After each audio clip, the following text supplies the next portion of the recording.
एबे आंचलिक पाणीपाग विज्ञान केन्द्र पक्षर एक बड़ खबर सामना को आसी। तो सूचना अनुसार मिल अल्प त्राही 4 तारिख बेलू प्रबल वर्षार संभावना रही। 9टी जिला को येलो वार्निंग जारी कराई।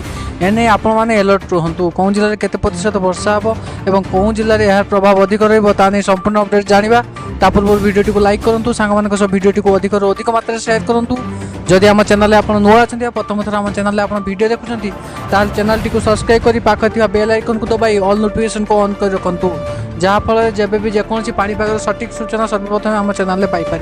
तो ताहले लेट नक चलतु खबर उपर नजर पकाइबा।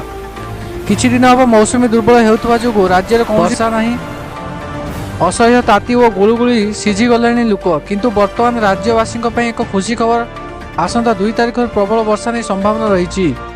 सूचना अनुसार बंगोपसागर उत्तर पूर्व केन्द्रीय अंचल सृष्टि होउछि घूर्णिबलय।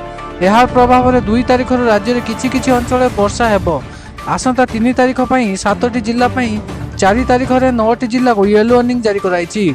प्रबल वर्षा हेबा सहित बिजुली और घड़घड़ी हेबार आकलन कराई।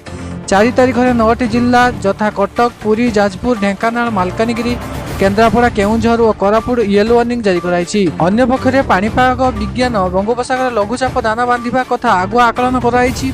यह प्रभाव में सेप्टेम्बर 1 ठारू वर्षा आरंभ हेबो बोली कुहाଯାଇଛି। वर्तमान पर्यंत 11टी जिले में स्वल्प वृष्टिपात होबार रेकर्ड कराई।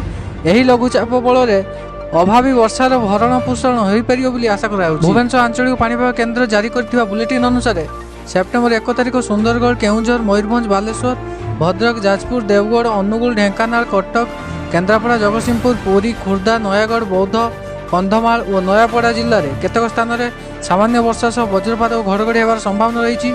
सेतिपई याकू येलो वार्निंग जारी कराई। 2 तारिख मयूरभंज, बालेश्वर, भद्रक, केउंझर, ढेंकानाल, अनुगुल, संबलपुर और मालकानगिरी जिले में केतक स्थान में वर्षा सह वज्रपात और घड़घड़ी होबार संभावना रही। सेतिपई याकू येलो वार्निंग जारी कराई।